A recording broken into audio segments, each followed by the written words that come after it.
Eu seguia pela estrada de terra, montado no meu cavalo branco, quando meu cachorro parou e começou a latir. Na beira da estrada tinha uma jovem muito magra, amarrada e pedindo socorro.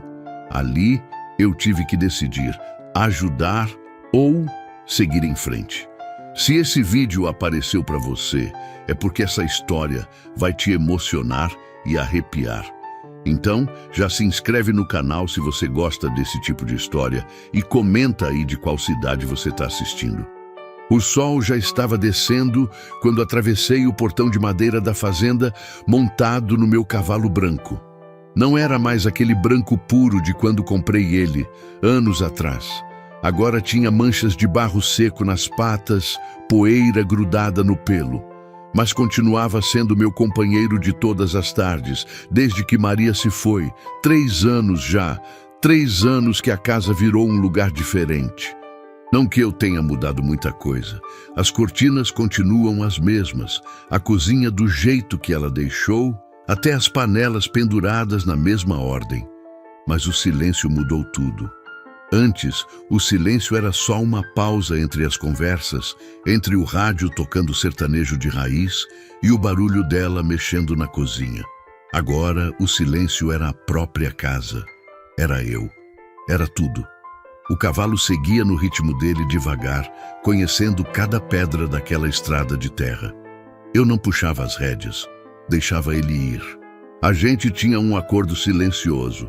Ele me levava, eu confiava, simples assim. Do meu lado, sempre colado, vinha o Caramelo, meu cachorro.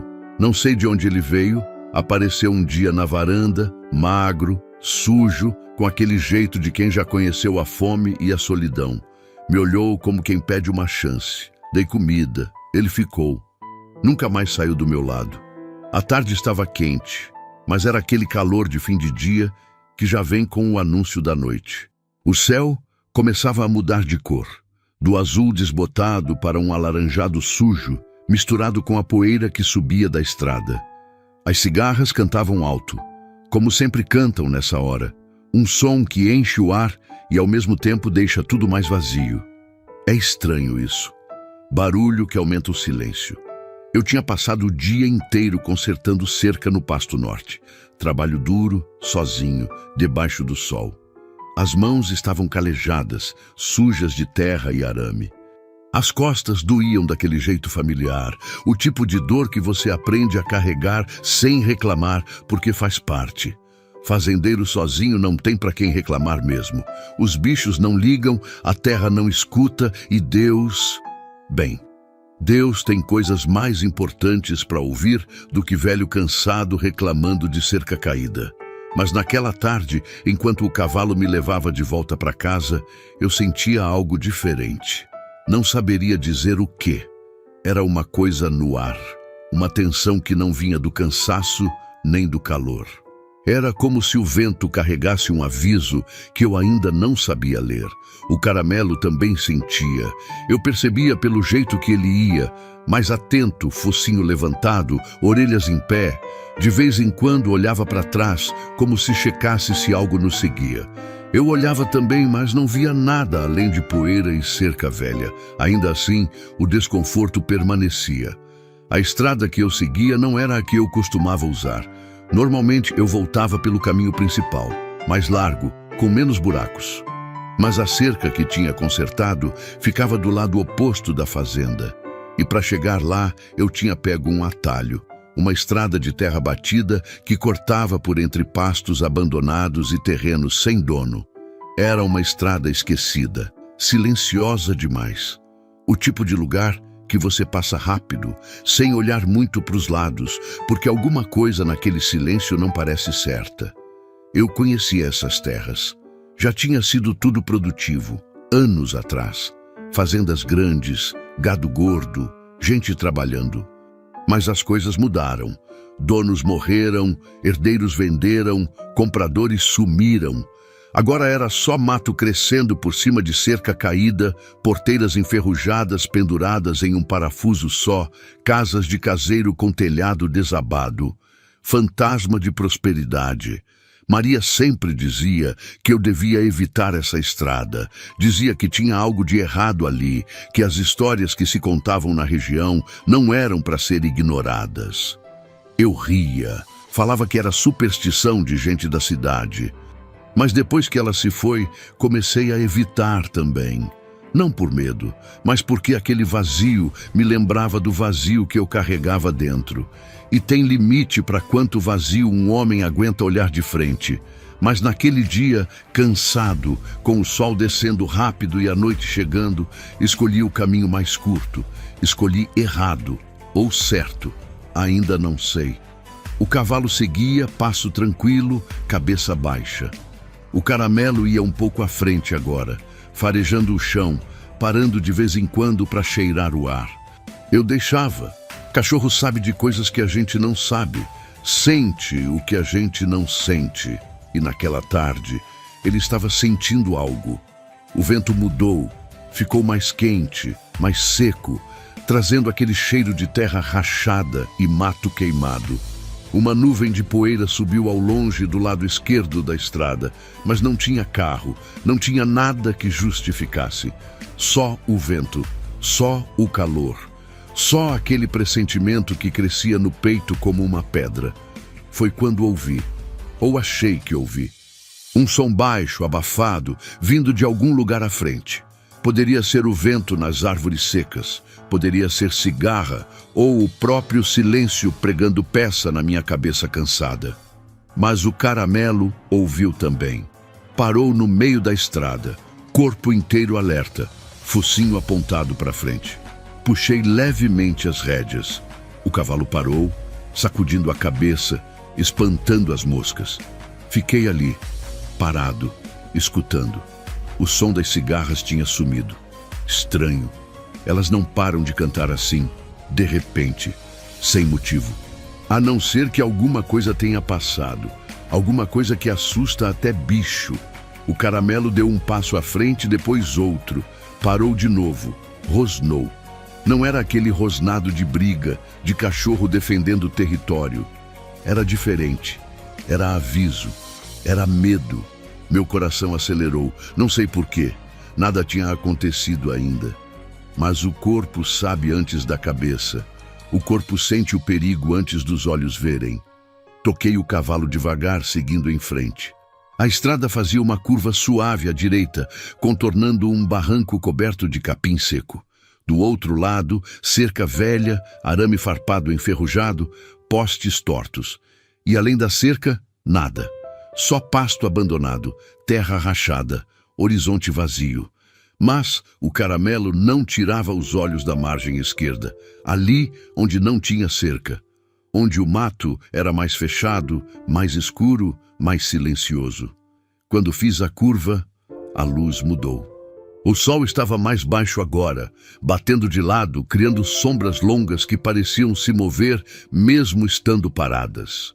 Tudo ficou alaranjado, dourado, irreal, como se eu tivesse entrado em outro lugar, em outro tempo, e foi aí que vi, ou pensei que vi, algo na beira da estrada, um volume, uma forma, escura demais para ser só sombra, mas imóvel demais para ser viva. O caramelo travou, literalmente travou. Corpo rígido, pelo eriçado no pescoço, olhos fixos. Não avançava, não recuava. Só ficou ali, entre mim e aquilo, como se dissesse, cuidado. Puxei as rédeas de novo. O cavalo bufou nervoso. Ele também sentia. Bichos sabem, eles sempre sabem. Desci devagar, pés tocando a terra quente. A poeira grudou na bota. O silêncio estava tão denso que eu conseguia ouvir minha própria respiração, o coração batendo forte no peito. Dei um passo. Outro. O caramelo veio junto, colado na minha perna, sem me deixar ir sozinho. A forma estava a uns 20 metros da estrada, meio escondida por um arbusto seco. De longe, poderia ser um saco de lixo jogado, ou um animal morto, ou tronco caído. Mas tinha algo errado. Algo que meu cérebro ainda não conseguia processar, mas que meu corpo já tinha entendido, porque aquilo se mexeu. Foi um movimento pequeno, quase imperceptível, mas foi movimento, algo vivo, algo sofrendo. Minha mão foi para o cinto, onde eu sempre carregava o canivete. Um gesto automático, instintivo. Não que eu esperasse ter que usar, mas a gente nunca sabe. E naquela estrada, naquele silêncio, naquele fim de tarde que parecia errado de todas as formas possíveis, eu precisava estar pronto. Caminhei mais perto. O caramelo rosnava baixo agora, contínuo, um som que vinha do fundo da garganta. Não era para mim, era para o que estava ali na frente, ou para o que poderia estar escondido no mato. 10 metros, 5, 3, e então eu vi. O sangue gelou nas veias. O ar saiu dos pulmões, como se alguém tivesse me dado um soco no estômago. As pernas travaram. Por um segundo, só um segundo, meu cérebro se recusou a aceitar o que meus olhos estavam vendo. Não era um saco, não era um animal, não era tronco. Era uma pessoa, uma jovem, amarrada. Meu Deus, amarrada. As mãos tremeram sozinhas, a boca secou. Senti a bile subir na garganta, um gosto amargo de raiva e de horror misturados. Ela estava deitada de lado na terra dura, braços esticados à força, amarrados com corda grossa em 2 estacas fincadas no chão. As estacas estavam separadas, uma de cada lado, mantendo os braços abertos como se ela fosse uma cruz caída. As pernas também estavam amarradas, mas juntas, com a mesma corda grossa que cortava a pele. O corpo era magro demais, não magro de quem faz regime, magro de fome, magro de abandono. As costelas marcavam por baixo da blusa rasgada e suja. Os braços eram finos, a pele esticada sobre os ossos. As pernas tremiam mesmo estando imóveis, um tremor fino e constante que vinha de dentro. A roupa estava em farrapos. A blusa tinha sido branca, talvez. Agora era marrom de terra e manchada de suor seco. A calça estava rasgada na altura do joelho e eu conseguia ver arranhões nas pernas, marcas de sangue seco, hematomas amarelados. O rosto estava virado para o chão. O cabelo escuro e embaraçado cobria parte da cabeça. Eu conseguia ver a nuca vermelha de sol, queimada, bolhas começando a formar. Quanto tempo ela estava ali? Horas? Um dia inteiro? Mais? A respiração dela era fraca, rápida demais, curta demais. Como se o corpo estivesse desistindo aos poucos, economizando o pouco de vida que ainda tinha. Fiquei parado, não consigo explicar por quê. Não era medo, não era covardia, era choque, era a mente tentando processar algo que não deveria existir. Gente não faz isso com gente. Gente não amarra outro ser humano e deixa para morrer no sol, na poeira, longe de tudo. Isso não existe, não pode existir. Mas existia. Ali, na minha frente. O caramelo se aproximou dela, farejando devagar. Não rosnava mais. Agora gemia baixo, aquele som que cachorro faz quando sente dor de outro. Encostou o focinho na mão dela, na mão amarrada, nos dedos roxos de tanto tempo sem circulação. E ela se mexeu.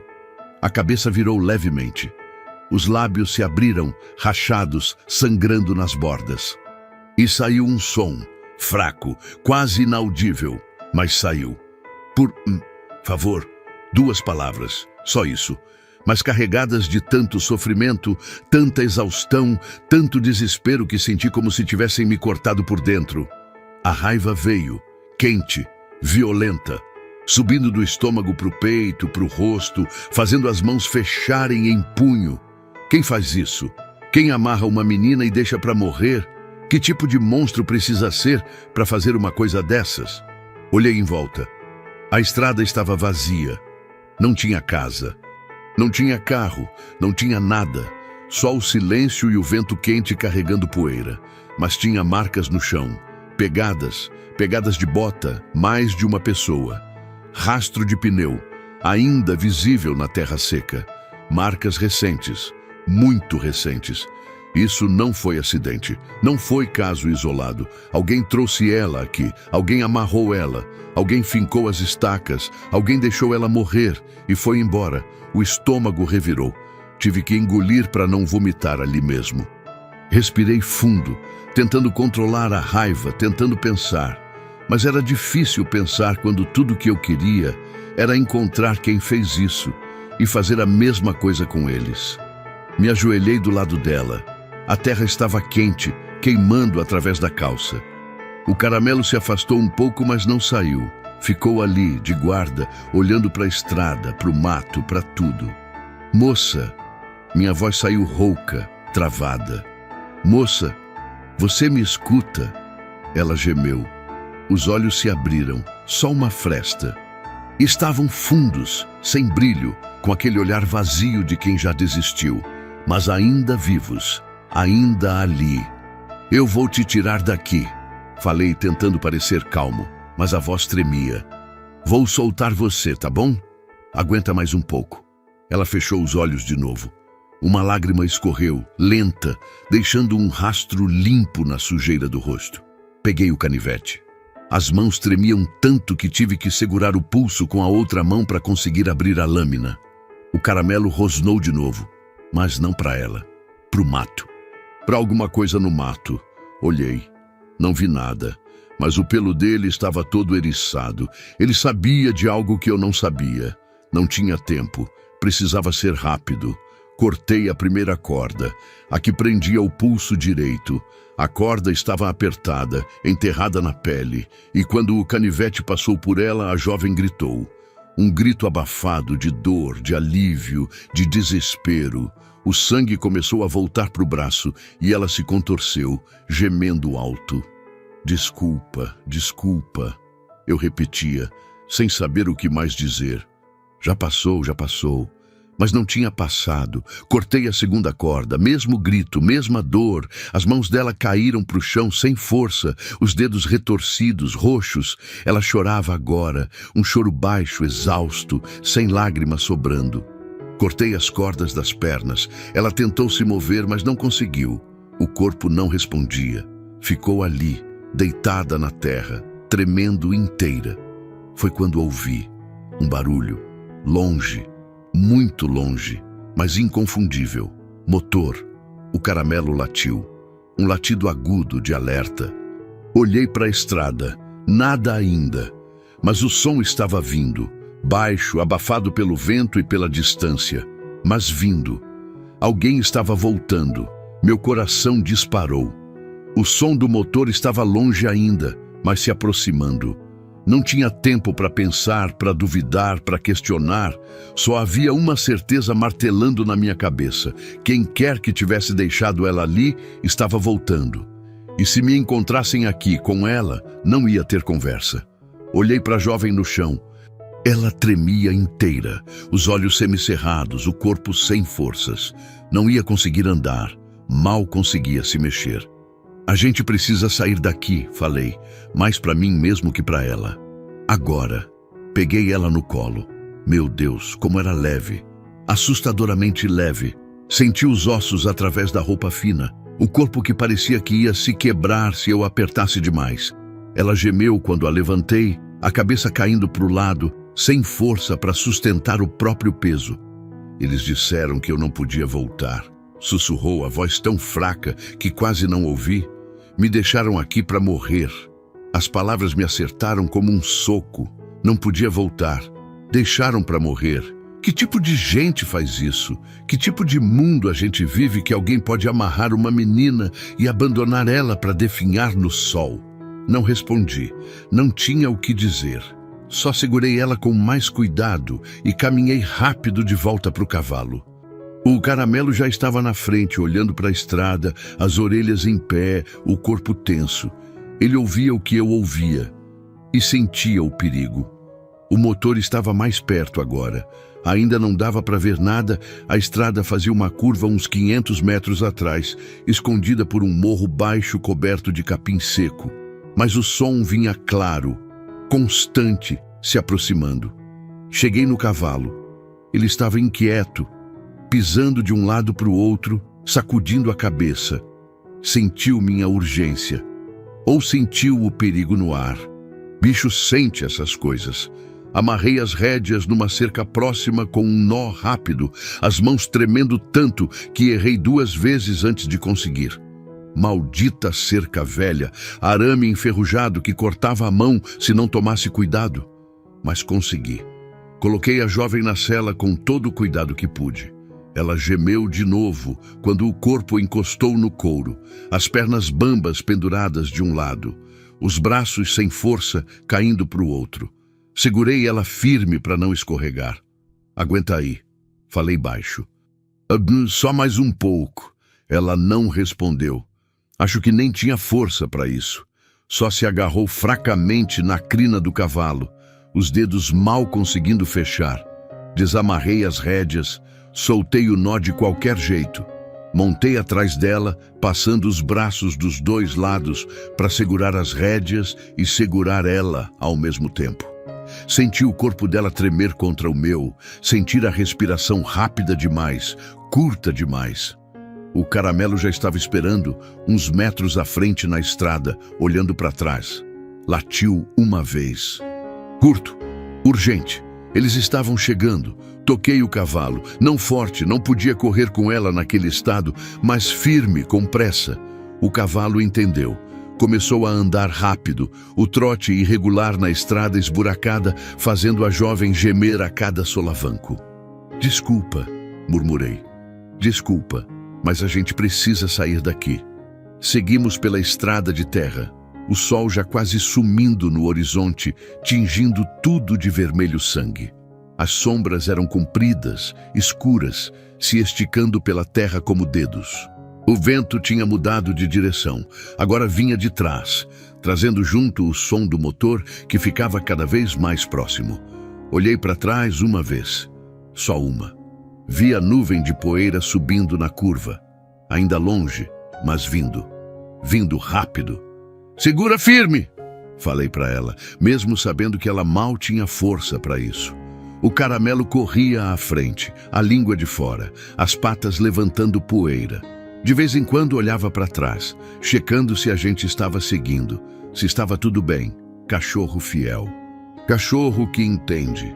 A estrada seguia reta por mais uns 200 metros, depois fazia outra curva, dessa vez para a esquerda. Se eu conseguisse chegar naquela curva antes deles me verem, tinha chance. Podia cortar pelo pasto, sumir da vista, seguir por dentro da minha propriedade, onde eu conhecia cada árvore, cada cerca, cada atalho. Mas se eles me vissem antes, não podia pensar nisso. Só seguir, só focar no caminho à frente. O cavalo acelerou um pouco mais, sentindo minha tensão. A jovem gemeu, o corpo sacudindo com o movimento, mas segurou, continuou segurando. Chegamos na curva. Virei rápido, talvez rápido demais, o cavalo derrapando levemente na terra solta. A jovem escorregou um pouco para o lado, segurei com força, puxando ela de volta. Ela gritou baixo, de dor ou de susto, não sei. Já passou, repeti, como se as palavras pudessem fazer diferença. Assim que passamos da curva, saí da estrada. Cortei à esquerda direto para o pasto, pulando uma vala rasa e entrando no meio do capim alto. O capim estava seco, farfalhava alto conforme a gente passava, mas era melhor que ficar na estrada. Era cobertura, era chance. O Caramelo veio junto, sem hesitar, confiando em mim completamente. Sumimos no meio do capim e só então eu respirei um pouco mais aliviado. Mas não parei. Continuei seguindo em frente, agora mais devagar, tentando fazer menos barulho. O capim tinha quase 1 metro de altura. Escondia a gente bem. O sol estava quase no horizonte, a luz ficando dourada, depois laranja, depois vermelha. Em poucos minutos ia escurecer de vez. Foi quando ouvi o carro parar. O som do motor morreu de repente, cortado, deixando só o silêncio do vento e das cigarras que tinham voltado a cantar. Fiquei imóvel. A jovem também sentiu. Parou de gemer, prendeu a respiração. Vozes, distantes, mas claras o suficiente para entender o tom. Homens. 2, talvez 3. Vozes duras, irritadas. Não conseguia ouvir as palavras, mas não precisava. O tom dizia tudo. Eles tinham chegado no lugar onde ela estava amarrada e encontraram vazio. Um grito de raiva, de frustração, algo sendo chutado, batido. Depois mais vozes, mais altas agora discutindo, acusando. O caramelo rosnava baixo, quase inaudível, o pelo todo eriçado. Fiz sinal para ele ficar quieto. Ele obedeceu, mas continuou tenso, pronto para atacar se fosse preciso. Fiquei ali parado no meio do capim, segurando a jovem, segurando as rédeas, mal respirando. O cavalo também ficou quieto, como se entendesse que nossa vida dependia de silêncio. As vozes continuaram por mais alguns minutos. Ouvi passos, várias pessoas andando, procurando. Uma voz gritou algo sobre rastros, outra respondeu apontando uma direção. Meu coração quase parou. Estavam procurando pegadas, minhas pegadas, nossas pegadas. Mas a terra ali era dura, pisoteada por gado durante anos. Difícil de deixar marca clara. E eu tinha saído da estrada rápido, entrando no capim antes que vissem. Com sorte, muita sorte, não iam encontrar nada. O silêncio voltou, pesado, tenso. Só o vento no capim e meu coração batendo tão forte que eu tinha certeza que eles iam ouvir. Então o motor ligou de novo. Fiquei atento, tentando entender a direção do som. Eles estavam indo embora ou vindo procurar? O barulho foi diminuindo, ficando mais longe, mais fraco, indo embora. Eles foram embora. Mas eu sabia com toda certeza que um homem pode ter, que não tinham desistido. Iam voltar, iam procurar, iam querer ela de volta, ou iam querer me achar por ter pegado ela. Fiquei ali parado mais uns 10 minutos, só para ter certeza. A noite estava caindo rápido agora, o céu virando roxo escuro, as primeiras estrelas começando a aparecer. O frio da noite começou a chegar, substituindo o calor sufocante do dia. A jovem tremia ainda mais agora. Não só de fraqueza, mas de frio também. Tirei minha camisa de manga comprida, ficando só com a camiseta por baixo, e coloquei sobre os ombros dela. Era pouco, mas era o que eu tinha. A gente já está quase em casa. Falei baixo. Aguenta mais um pouco. Ela assentiu levemente com a cabeça. Ou acho que assentiu. Difícil saber no escuro. Toquei o cavalo de novo, agora seguindo dentro do pasto, longe da estrada, cortando caminho por terreno que eu conhecia de olhos fechados. Passei pela cerca do Pasto Sul, encontrei a porteira velha que Maria sempre reclamava que eu devia trocar. Abri sem descer, passando o cavalo de lado. O caramelo passou junto, colado. Do outro lado já era minha propriedade, minha terra, meu território. Mas não me senti mais seguro, porque sabia que cerca não ia parar quem quisesse entrar. E quem tinha deixado ela amarrada para morrer não era do tipo que respeita divisa de propriedade. Seguia em frente, mais rápido agora. O caminho era familiar, mesmo no escuro. Conhecia cada árvore, cada pedra, cada desnível do terreno. O cavalo também conhecia, ia seguro, sem hesitar. Uns 20 minutos depois, vi as luzes da casa, lampião aceso na varanda. Tinha deixado aceso de manhã, como sempre fazia. Costume que Maria começou e eu mantive, mesmo morando sozinho.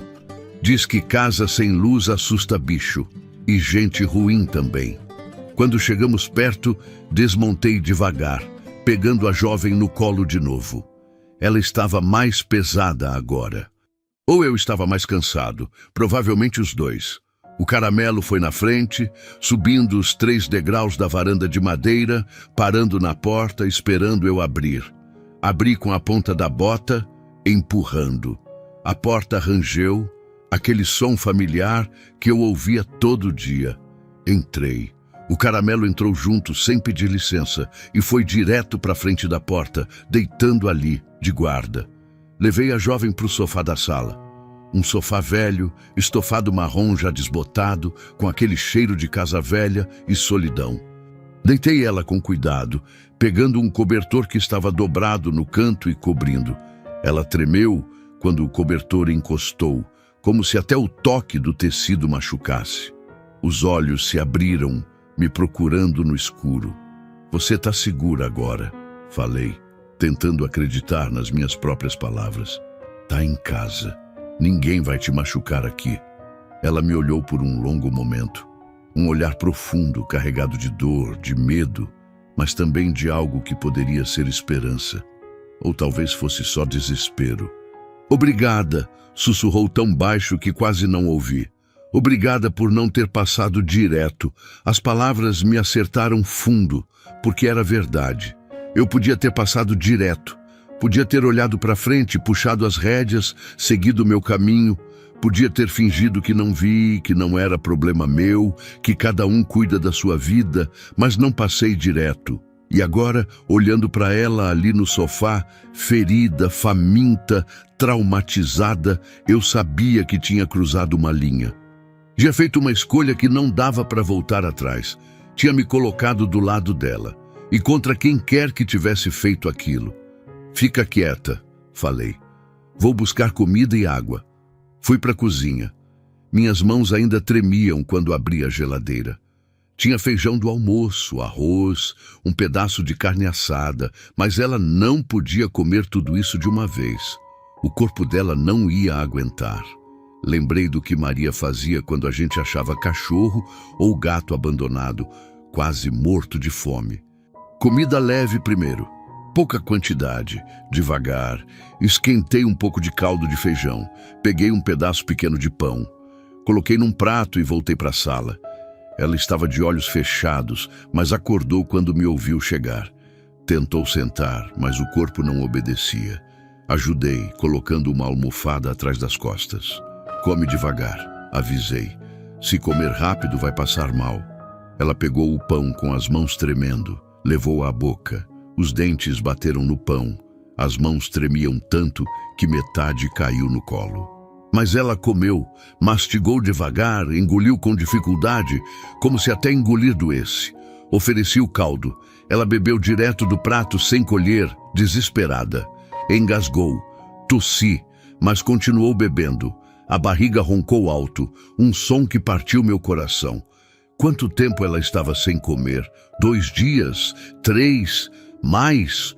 Quando terminou, deitou de novo. Chorava silenciosamente, lágrimas escorrendo pelo rosto sujo. Não sei se chorava de alívio, de dor, de medo ou de tudo junto. "Você está segura aqui", repeti, mais para mim que para ela. "Ninguém vai te achar, ninguém vai te levar." Ela me olhou de novo, aquele olhar que carregava tanto peso que eu mal conseguia sustentar. "Eles vão voltar", sussurrou. "Sempre voltam." E então fechou os olhos e apagou.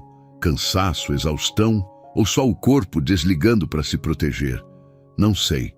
Fiquei ali sentado na cadeira velha ao lado do sofá, olhando para ela, para o rosto marcado de sol, para os pulsos machucados, para os arranhões nas pernas.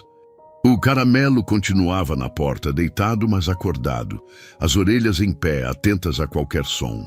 De vez em quando rosnava baixo, olhando para a janela, para a escuridão lá fora. Levantei, fui até a janela, olhei para fora, tudo escuro. Silêncio, só o vento nas árvores e o som distante de algum bicho da noite. Mas a paz não veio, porque eu sabia que lá fora, em algum lugar naquela escuridão, alguém estava procurando, alguém estava planejando, alguém ia voltar. Peguei a espingarda velha que ficava atrás da porta.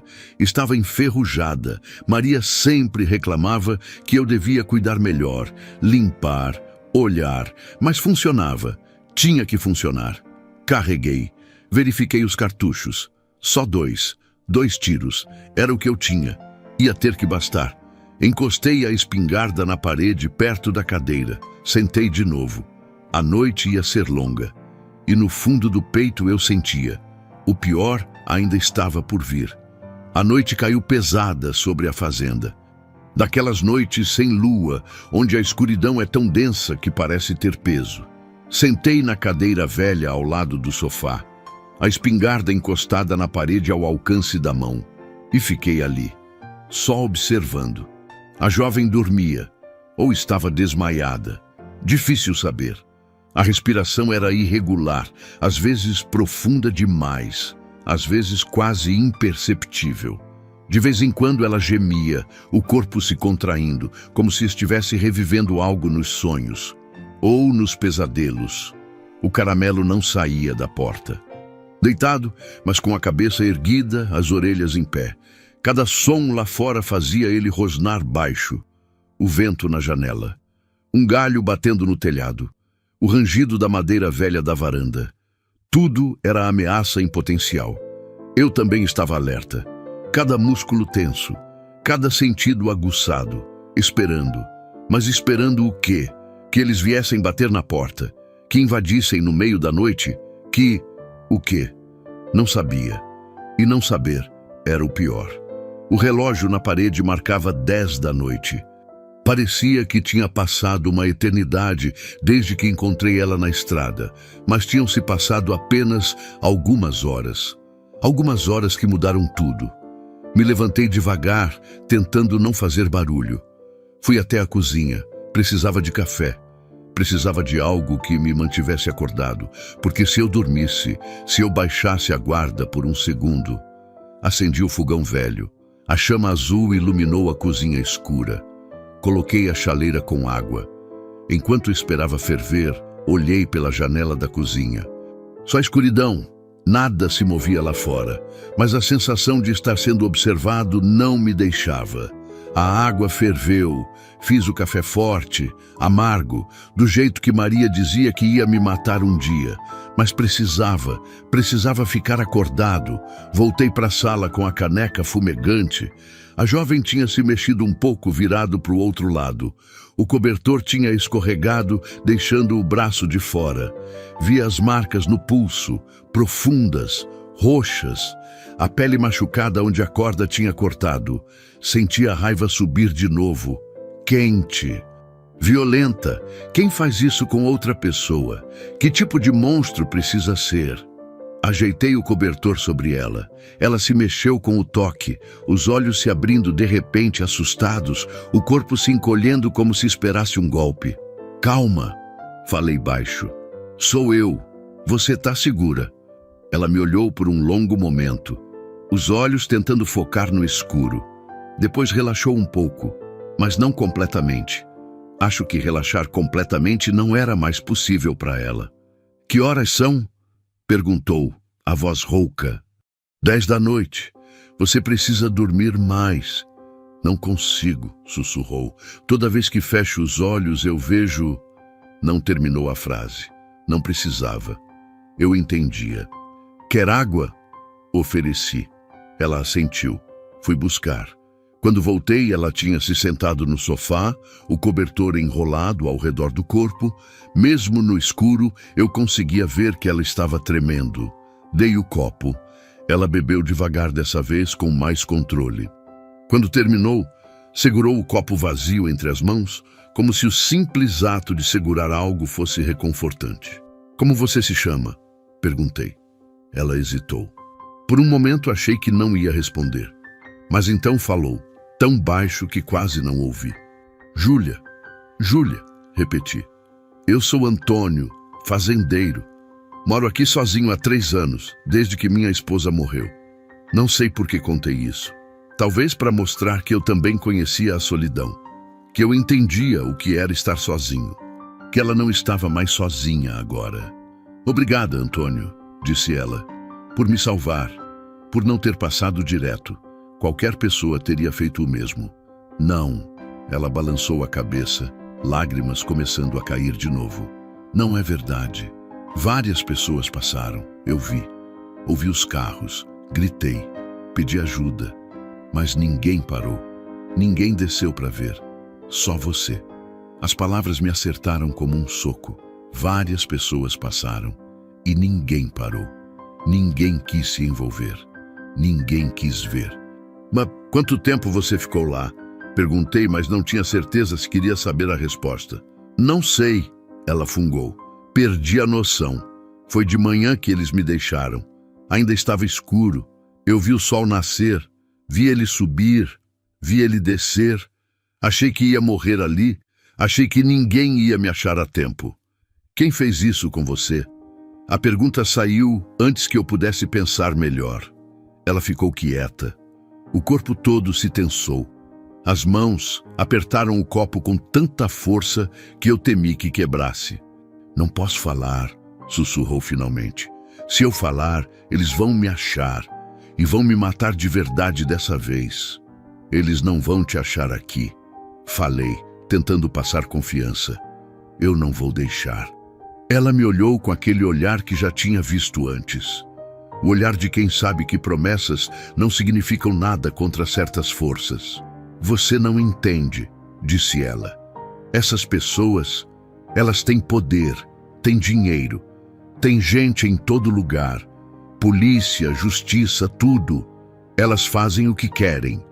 E ninguém pode parar. Então por que te deixaram para morrer? Por que não mataram logo? Ela fechou os olhos, uma lágrima escorreu.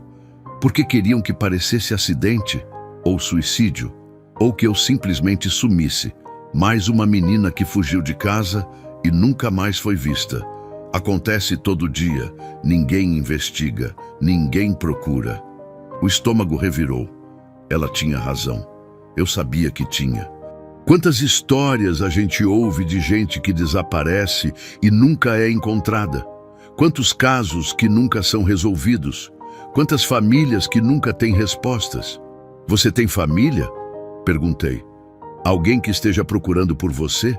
Tinha, ela disse, e o passado doeu. Minha mãe morreu quando eu era pequena. Meu pai me vendeu. As palavras ficaram suspensas no ar. Me vendeu, como se ela fosse mercadoria, como se ela não fosse gente. Me vendeu para pagar dívida, continuou, a voz monótona agora, como se estivesse contando a história de outra pessoa. Disse que era só por um tempo, que eu ia trabalhar numa casa de família, cuidar de criança, essas coisas. Mas não era isso. Nunca foi isso. Não precisava perguntar o que era. Eu sabia. Todo mundo sabe, mas ninguém quer falar sobre. Ninguém quer acreditar que essas coisas acontecem de verdade. Mas acontecem. Todo dia, em todo lugar. Quanto tempo você ficou lá? Minha voz saiu rouca. 2 anos. 2 anos trancada. 2 anos... Ela parou, a voz falhando. Tentei fugir 3 vezes. Nas 3 apanhei. Na terceira, disseram que era a minha última chance. Que se tentasse de novo, iam fazer sumir. Mas eu tentei de novo. E eles cumpriram. O silêncio que seguiu era pesado demais para ser quebrado com palavras. Então, só fiquei ali, sentado, ouvindo a respiração dela, sentindo a dor que emanava como calor de ferida aberta. Eles vão me procurar, disse ela depois de um tempo. Não porque se importam comigo, mas porque eu sei coisas. Vi coisas. Sei nomes, rostos, lugares. Sei demais. E gente que sabe demais não pode ficar viva. Então a gente vai te esconder. Falei com uma determinação que não sabia que tinha. Você fica aqui, não sai, não aparece, até a gente descobrir o que fazer. E se acharem, se vierem aqui, então vou ter que lidar com isso. Peguei a espingarda, segurei com firmeza. Não vou entregar você. Ela me olhou por um longo momento. Depois assentiu devagar, como se estivesse fazendo um acordo, um pacto. Por que você está fazendo isso? Perguntou. Você não me conhece, não deve nada para mim. Por que está arriscando tudo? Pensei na pergunta. Pensei em Maria. Pensei em todas as vezes que ela me disse que a gente não vive só para a gente mesmo. Que a gente tem responsabilidade com os outros. Que fazer o certo nem sempre é fazer o fácil. Ah, porque é o certo, respondi simples. E porque se eu tivesse passado direto, não ia conseguir olhar no espelho de novo. Ela não disse nada, só se deitou de novo, puxando o cobertor. Mas antes de fechar os olhos, murmurou. Obrigada, de verdade.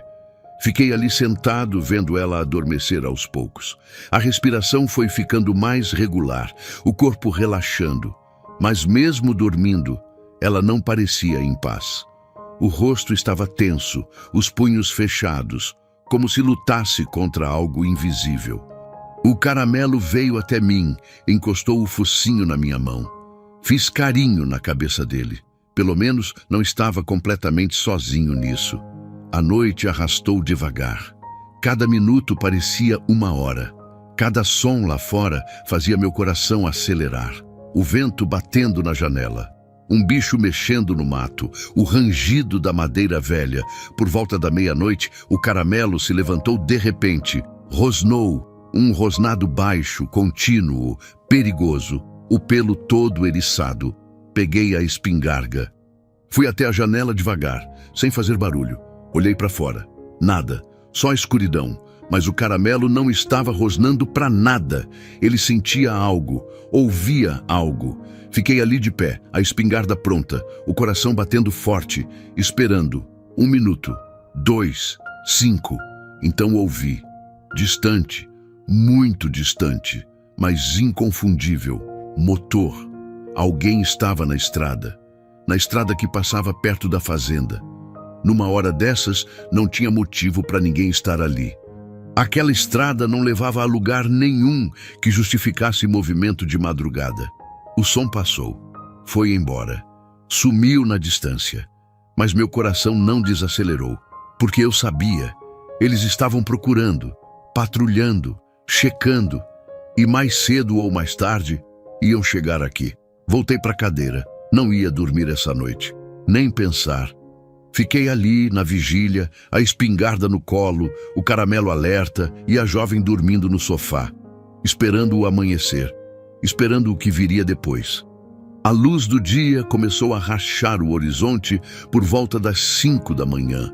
Aquela claridade fraca, cinzenta, que vem antes do sol nascer de verdade.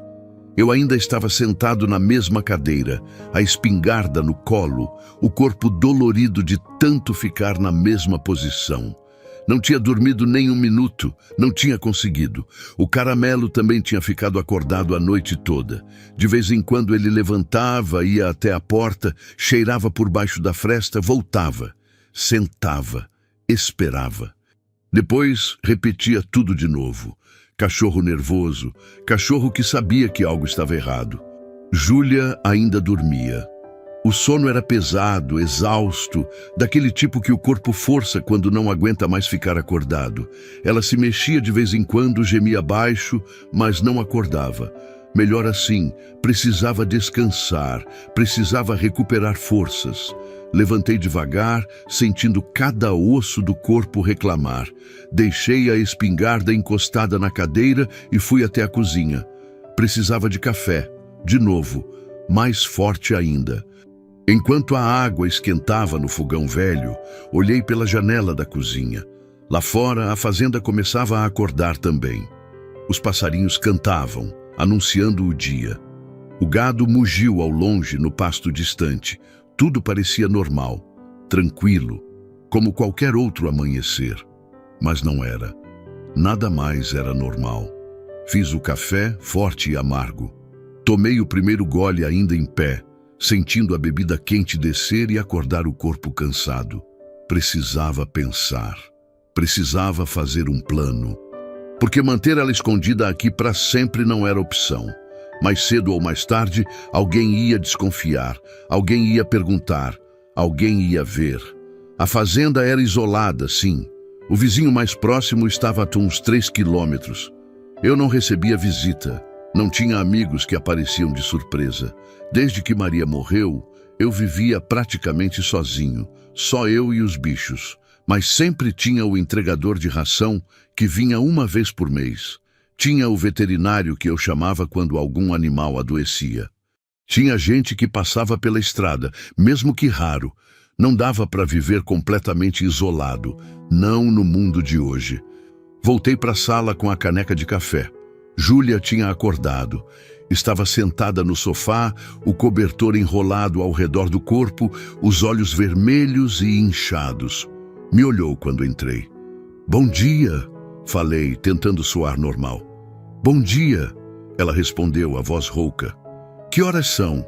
"Umas 5:30. Acabou de amanhecer. Ela assentiu, olhando para a janela, para a luz fraca que entrava pelas frestas da cortina velha. Pensei que tinha sido tudo um sonho, disse baixo. Ou um pesadelo. Mas não foi, né? Não foi, confirmei. Mas você está segura aqui, pelo menos por enquanto. O por enquanto ficou pesado no ar. Ela entendeu. Eu entendi. Nenhum de nós tinha a ilusão de que isso ia ser fácil. Você deve estar com fome, falei. Vou fazer algo para você comer. Não quero dar trabalho. Não é trabalho. Fica aí. Já volto. Fui para a cozinha. Abri a geladeira, olhei o que tinha. Ovos, sempre tinha ovos. As galinhas do terreiro botavam todo dia. Peguei 3, quebrei numa tigela, mexi com um garfo velho, acendi o fogão, coloquei a frigideira, esperei esquentar. Enquanto fritava os ovos, minha cabeça não parava. Precisava ir na cidade. Precisava comprar mantimentos, porque o que eu tinha em casa não ia durar muito tempo para 2 pessoas. Mas não podia deixar ela sozinha e não podia levar ela junto. Alguém podia ver, alguém podia reconhecer. Os ovos fritaram rápido. Coloquei num prato, peguei 2 fatias de pão, passei manteiga, café com leite. Simples, mas era o que tinha. Voltei para a sala. Júlia ainda estava no mesmo lugar, olhando para a parede como se visse algo que não estava ali. Come! Coloquei o prato na mesinha ao lado do sofá. Devagar, lembra? Não quero que passe mal. Ela pegou o garfo com as mãos ainda tremendo. Comeu devagar, mastigando com cuidado, como se cada garfada fosse doer. Talvez doesse. Não sei o que fome prolongada faz com o corpo, mas não deve ser bonito. Sentei na cadeira de novo, tomando meu café, vendo ela comer. O silêncio era desconfortável, mas não sabia o que falar. O que se diz para alguém que passou pelo que ela passou? Antônio, ela disse de repente, me tirando dos pensamentos. Você tem celular? Tenho. Velho, mas funciona. Por quê? Não usa. Ela disse rápido, os olhos arregalados de medo. Não pode usar. Eles conseguem rastrear. Conseguem saber onde você está. Se você ligar, se mandar mensagem, eles vão saber. Quem são eles? Perguntei de novo. Júlia, eu preciso saber com o que a gente está lidando. Ela colocou o garfo no prato, o apetite sumindo. Ficou olhando para as próprias mãos, para os dedos machucados, para as unhas quebradas. Gente poderosa, disse finalmente. Gente que não aparece, que fica na sombra, que manda os outros fazerem o trabalho sujo. Polícia está envolvida? Ela assentiu devagar. Alguns, não todos. Mas alguns. Os que importam. Ótimo. Então nem a polícia era opção. Se eu chamasse, podia estar entregando ela nas mãos de quem tentou matar. E justiça, promotor, juiz... Não sei. Ela balançou a cabeça. Eu era mantida num lugar. Não saía. Não via nada além daquelas paredes. Mas ouvia. Eles falavam. Achavam que eu não entendia. Ou não ligavam. Falavam de propina, de proteção, de gente importante que frequentava. Frequentava onde? Ela fechou os olhos, o rosto se contraindo de dor. A casa onde eu estava. Vinham homens, homens de terno, homens que chegavam em carro caro, homens que todo mundo respeitava lá fora. Mas lá dentro eram monstros. Não insisti. Via que cada palavra arrancava um pedaço dela, e ela já tinha perdido pedaços demais. Tá bom, falei. Você não precisa falar mais nada agora. Come, descansa. A gente pensa no resto depois. Ela pegou o garfo de novo, mas não comeu, só ficou olhando para o prato. Você acredita em mim? Perguntou de repente. Nas coisas que eu tô falando? Acredito. Por quê? Pode ser tudo mentira, pode ser que eu seja louca, ou drogada, ou fugitiva. Pode ser, concordei. Mas não é. Eu vi como você estava. Vi as marcas, vi o medo. Isso não se finge. Ela soltou o ar devagar, como se estivesse segurando sem perceber. Obrigada, sussurrou. Por acreditar. Terminou de comer em silêncio. Quando acabou, deitou de novo, o corpo exausto. Em poucos minutos estava dormindo outra vez. O corpo dela ainda precisava recuperar. Ia levar dias, talvez semanas. Peguei o prato vazio, levei para a cozinha. Lavei devagar, pensando. Precisava de um plano. Não podia ficar aqui parado esperando eles aparecerem. O caramelo latiu, um latido curto, de alerta. Larguei o prato na pia e corri para a sala. Peguei a espingarda, fui até a janela. Um carro. Vindo pela estrada de terra, levantando poeira. Meu coração disparou. Já? Tão cedo? Mas conforme o carro se aproximava, reconheci. Era a caminhonete velha do seu João, meu vizinho. Relaxei um pouco, mas não abaixei a espingarda. Seu João era um homem bom, trabalhador, honesto, do tipo que ajuda o vizinho quando precisa. Mas também era do tipo que repara em tudo. E fala. Gosta de conversar, de saber das coisas, de contar novidade. Não podia deixar ele entrar. Não podia deixar ele ver Júlia. Guardei a espingarda atrás da porta e saí para a varanda. Fechei a porta atrás de mim. O caramelo veio junto, mas mandei ele ficar. Obedeceu, sentando na frente da porta, de guarda. Seu João estacionou perto da cerca. Desceu da caminhonete com aquele jeito lento de velho que não tem pressa. Vinha sorrindo, acenando. "Bom dia, Antônio", gritou enquanto vinha chegando. "Cedo ainda, né? Espero não estar incomodando." "Bom dia, seu João", respondi, descendo os degraus da varanda, indo ao encontro dele antes que chegasse perto demais da casa. "Não incomoda, não. Aconteceu algo?" "Não, não." Ele balançou a cabeça. "Vim só trazer uns tomates que a Dona Maria plantou. Deu tanto que a gente não tá dando conta. Pensei em você aqui sozinho, comendo mal." Ele esticou uma sacola com tomates grandes, vermelhos, bonitos. Peguei, agradecendo. "Muito obrigado. Tá fazendo falta. E também vim perguntar uma coisa." Ele me interrompeu, o rosto ficando sério. "Você viu algo estranho ontem? De noite ou fim de tarde?" Meu sangue gelou. Controlei a expressão, tentando parecer casual. "Estranho como?" "Carro passando", disse ele. "Várias vezes. Pela estrada velha, aquela que quase ninguém usa. Passaram umas 3, 4 vezes durante a noite, devagar, como se estivessem procurando algo. Não vi nada, menti. Dormi cedo ontem, estava cansado da lida." Ele me olhou, aquele olhar que conhece mentira quando vê, mas não insistiu. "Se ver algo estranho, me avisa, tá?" disse. "Tem gente falando que tá acontecendo coisa estranha na região. Gente sumindo. Polícia não faz nada. Melhor a gente ficar de olho." "Pode deixar", assenti. "Qualquer coisa eu aviso." Ele acenou, voltou para a caminhonete. Mas antes de entrar, parou, olhou para mim de novo. "Antônio, se precisar de ajuda, qualquer ajuda, é só falar. A gente se ajuda por aqui, né?" "Sei disso, seu João. Obrigado." Ele entrou na caminhonete, ligou o motor, acenou pela janela e foi embora. Fiquei ali parado, segurando a sacola de tomates, vendo a nuvem de poeira que a caminhonete levantava. Seu João sabia. Não sabia dos detalhes, mas sabia que algo estava errado. E ia ficar de olho. Voltei para casa. Júlia estava acordada, sentada no sofá, olhos arregalados de medo.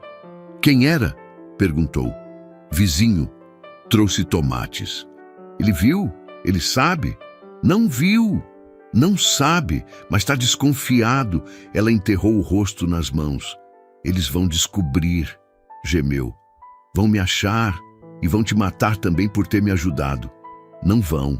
Falei com mais firmeza do que sentia. "A gente só precisa ser esperto, cuidadoso." Mas por dentro, eu sabia. O tempo estava acabando. Os dias seguintes foram de tensão constante. Cada barulho lá fora fazia meu coração disparar. Cada carro que passava ao longe era uma ameaça em potencial. Dormia pouco, comia menos ainda, vivia com a espingarda sempre por perto. Júlia melhorava aos poucos. As feridas nos pulsos começavam a cicatrizar. As queimaduras de sol descascavam. Ela conseguia andar pela casa agora, sem precisar de ajuda, mas ainda estava fraca, ainda tremia, ainda acordava de noite gritando, suada, os olhos arregalados vendo coisas que eu não via. Nessas horas eu ia até ela, falava baixo, dizia que estava tudo bem, que ela estava segura, às vezes acreditava. Na maioria das vezes não. Só se encolhia no sofá, abraçando os joelhos, balançando para frente e para trás como criança assustada. O caramelo virou sombra dela. Não saía do lado. Quando ela sentava, ele deitava aos pés. Quando ela andava, ele seguia. Quando ela chorava, ele encostava o focinho na mão dela como se entendesse a dor. No terceiro dia, precisei ir na cidade. Não tinha mais como adiar. A comida estava acabando, ração para o cachorro também. E eu precisava de informação. Precisava saber se alguém estava procurando por ela, se tinha cartaz, notícia, alguma coisa. Não vai demorar, disse para Júlia antes de sair. 2 horas no máximo, você fica aqui. Não abre a porta para ninguém, nem para seu João, para ninguém. E se eles vierem? Ela perguntou, o medo estampado no rosto. Peguei a espingarda, mostrei como carregar, como mirar, como atirar. Se alguém tentar entrar, você atira. Não pergunta, não hesita, só atira. Ela segurou a arma com as mãos tremendo. Pesada demais para ela, assustadora demais, mas necessária. Eu nunca atirei em ninguém, sussurrou. Espero que não precise começar hoje, falei. Mas se precisar, não pensa, só faz. Deixei ela na sala, a espingarda no colo, o caramelo ao lado. Tranquei a porta por fora. Sabia que não ia adiantar muito se alguém quisesse entrar de verdade, mas pelo menos dava mais tempo. Montei no cavalo. Não ia de carro. Carro faz barulho, levanta poeira, chama a atenção. Cavalo é silencioso. E se precisasse sair rápido pela mata, cavalo passava onde carro não passava. A cidade ficava a uns 20 quilômetros. 40 minutos a cavalo, em ritmo constante. Segui pela estrada velha, a mesma onde tinha encontrado Júlia. Passei pelo lugar. As estacas ainda estavam lá, fincadas na terra. Vazias agora.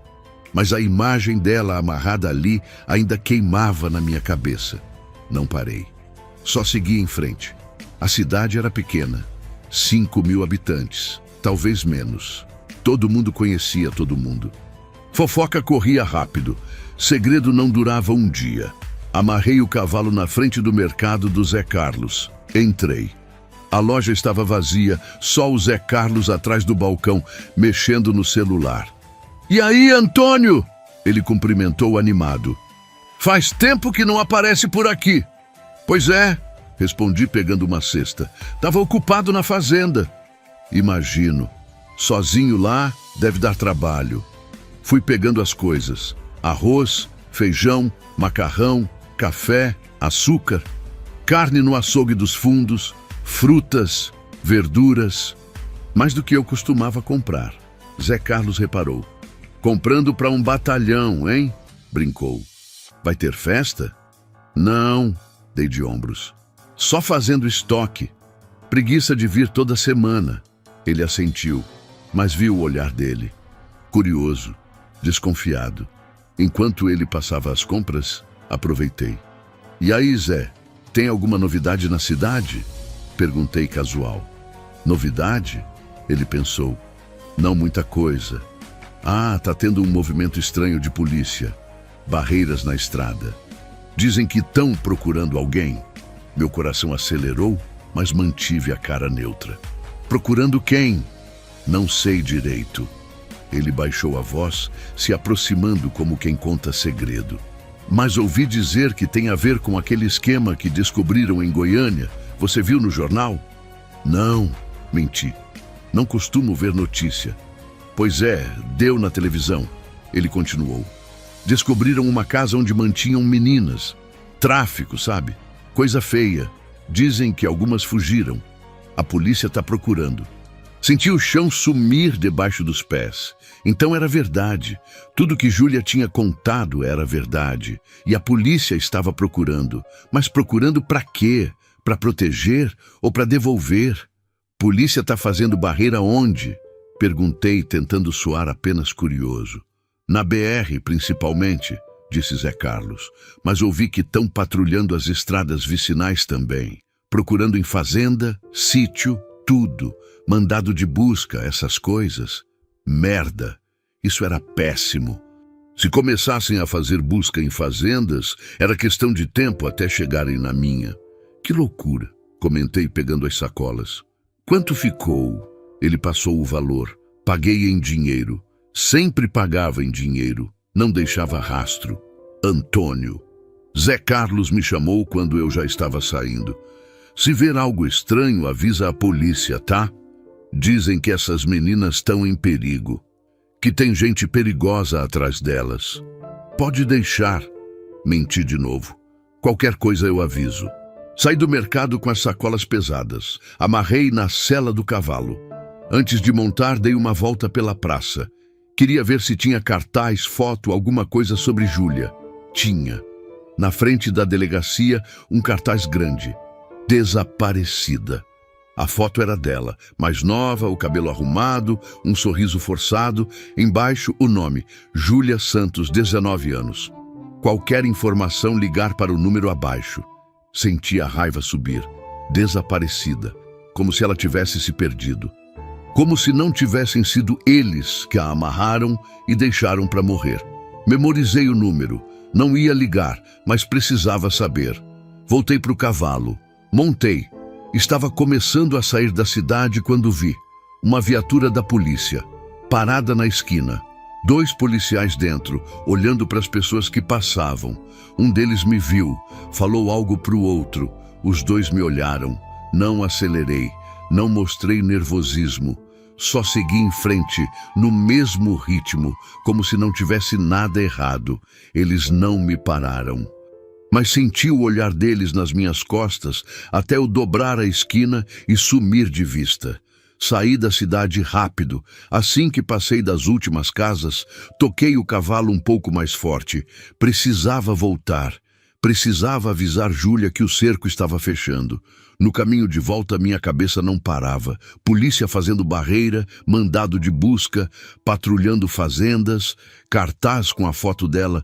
Tudo apontava para a mesma coisa. Estavam procurando, e procurando sério. Mas por quê? Se era para salvar ela, por que não tinham divulgado a verdade? Por que não tinham falado do cativeiro, das cordas, do abandono? Por que a história oficial era só desaparecida? Porque não queriam salvar. Queriam recuperar, como se recupera mercadoria perdida.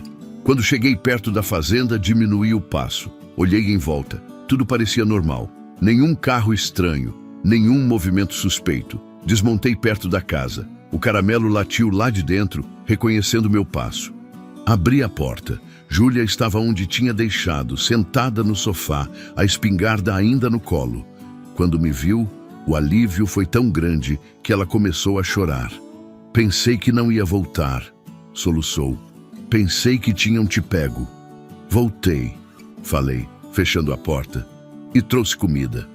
Coloquei as sacolas na mesa. Ela se levantou, cambaleante, veio até mim. Me abraçou. Foi um abraço desesperado, de quem estava afogando e acabou de achar ar. Deixei ela chorar. Não tinha mais o que fazer. Quando ela se acalmou, contei o que tinha descoberto na cidade, o cartaz, a barreira, a busca nas fazendas. Eles estão vindo, ela sussurrou, o rosto pálido. Vão me achar. Não se ficarem escondida, falei. Mas não pode mais ficar na casa. Se vierem fazer busca, vão te achar. Então onde? Pensei. A fazenda tinha 300 hectares. Muito mato, muito lugar para esconder. Mas precisava ser um lugar seguro. Um lugar onde ela pudesse ficar dias, se fosse necessário. O paiol velho, disse. Nos fundos da propriedade. Ninguém vai lá. Tá caindo aos pedaços, cheio de mato. Perfeito. E se vierem de noite? Ela perguntou. Como eu vou saber? O caramelo fica com você. Olhei para o cachorro. Ele avisa se alguém se aproximar. Ela olhou para o caramelo. Ele olhou de volta, a cauda abanando devagar. Quando a gente vai? Agora, respondi. Não dá para esperar. Peguei algumas coisas. Cobertor, comida, água, lanterna. Coloquei tudo numa mochila velha. Júlia vestiu uma calça minha, uma camisa de manga comprida, um boné. Tentando disfarçar, saímos pela porta dos fundos, seguimos pela trilha que cortava o pasto. Depois entramos no mato. O sol já estava alto, o calor intenso. Júlia suava, ofegava, mas não reclamava. Só seguia. O paiol velho ficava uns 2 quilômetros casa adentro. Era uma construção de madeira que meu avô tinha feito décadas atrás. Hoje estava abandonada, o telhado com buracos, as paredes tortas, mas ainda ficava de pé. Estava escondida no meio do mato, longe de tudo. Chegamos em 20 minutos. Abri a porta velha que rangeu alto. Dentro cheirava a mofo, a madeira podre, a abandono. Mas estava seco, tinha onde deitar, tinha onde se esconder. Não é muito, falei, mas é seguro. Ela entrou, olhou em volta, assentiu. Serve. Arrumei um canto para ela. Estendi o cobertor sobre umas tábuas velhas. Coloquei a comida e a água perto. A lanterna também. Se precisar de mim, manda o caramelo, disse. Ele sabe voltar. E você? Ela perguntou. Vai ficar sozinho lá? Vou. Preciso manter as aparências. Se alguém vier, preciso estar lá, fazendo as coisas normais. Ela assentiu, mas viu medo nos olhos. Vai dar certo, falei, tentando acreditar. Só precisa ficar quieta, não fazer barulho, não acender fogo, não sair. Por quanto tempo? Não sei, admiti. Até passar. Como se fosse só uma tempestade. Como se em algum momento tudo fosse voltar ao normal. Mas a gente sabia que não ia. Saí do paiol, fechei a porta. Júlia ficou lá dentro com o caramelo, com o medo, com a esperança frágil de que talvez, só talvez, conseguisse sobreviver. Voltei para casa sozinho. O caminho parecia mais longo agora, mais silencioso, mais pesado. Quando cheguei, o sol estava começando a descer. Cuidei do cavalo, dei ração, água. Fiz as tarefas normais, tentando parecer que estava tudo bem. Mas não estava. E quando a noite caiu, ouvi de novo. Motor. Vindo pela estrada, peguei a espingarda, apaguei as luzes, fui até a janela. 2 carros, um atrás do outro. Devagar. Pararam na frente da porteira da fazenda. Desceram 4 homens e vieram andando na direção da casa.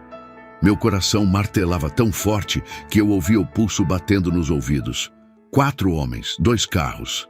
Vindo direto para casa. Não era coincidência, não era visita social. Respirei fundo. Precisava manter a calma. Precisava parecer normal. Um fazendeiro solitário, surpreso com visita inesperada. Nada mais. Guardei a espingarda atrás da porta, onde sempre ficava. Acendi a luz da sala, esperei. As botas fizeram barulho nos degraus da varanda. 3 batidas fortes na porta. Esperei uns segundos. Não podia abrir rápido demais, nem demorar demais. Contei até 5. Abri. Eram 3 homens. Um tinha ficado perto dos carros. Os 3 na minha frente usavam calça jeans, camisa social, botas. Um deles tinha distintivo na cintura. Polícia. Os outros 2 não mostravam identificação, mas tinham o mesmo jeito, a mesma postura, a mesma frieza no olhar. Boa noite, disse o do distintivo. Devia ter uns 40 anos, cabelo curto, rosto queimado de sol. Senhor Antônio Ferreira? Sou eu, respondi segurando a porta meio fechada. Posso ajudar? Sou o delegado Marcelo Santos. Ele mostrou o distintivo brevemente. Estes são os agentes Silva e Costa. Estamos fazendo uma operação na região, procurando uma jovem desaparecida. Posso entrar? Não era realmente uma pergunta. Era uma ordem disfarçada de educação. Claro! Abri a porta mais, mas não saí da frente. Aconteceu algo? Eles entraram. Olharam em volta com atenção, reparando em cada detalhe. A sala simples, o sofá velho, A cozinha ao fundo, a espingarda atrás da porta. O senhor mora sozinho? Perguntou o delegado. Moro, desde que minha esposa faleceu, 3 anos atrás. Sinto muito, disse ele, mas sem sentir nada. O senhor tem empregados? Alguém que trabalha lá aqui? Não, eu cuido de tudo sozinho. É uma fazenda pequena, dá para manejar. Os outros 2 já tinham se espalhado. Um foi até a cozinha, olhando sem pedir licença. O outro chegou perto do corredor que levava aos quartos. Senhor Antônio, o delegado tirou um papel do bolso, desdobrou. Era o cartaz, a foto de Júlia. O senhor já viu esta jovem? Olhei para a foto. Forcei minha expressão a permanecer neutra, curiosa, mas não reconhecendo. Não, menti olhando nos olhos dele. Quem é? Júlia Santos, 19 anos. Desapareceu há 1 semana. Estamos procurando por ela. Desapareceu como? Perguntei. Fugiu de casa? É complicado. Ele guardou o papel. Mas precisamos encontrá-la, por segurança dela. Há pessoas perigosas procurando por ela. A ironia não passou despercebida. Ele era uma dessas pessoas perigosas. Tinha certeza. Entendo, assenti. Mas não vi ninguém por aqui. Vivo isolado. Passo dias sem ver uma alma. O senhor saiu da fazenda nos últimos dias? Saí hoje de manhã. Fui na cidade comprar mantimentos. Só isso? Só isso. O agente que tinha ido para a cozinha voltou. Fez um sinal negativo com a cabeça para o delegado. Nada por lá. O outro estava parado na entrada do corredor, olhando para dentro. Posso? Perguntou apontando para o corredor. À vontade, disse, tentando parecer colaborativo. Mas não vai achar nada. Só meu quarto e um quarto de hóspedes que não uso. Ele foi mesmo assim. Ouvi as portas abrindo, passos pesados no assoalho velho, armários sendo abertos.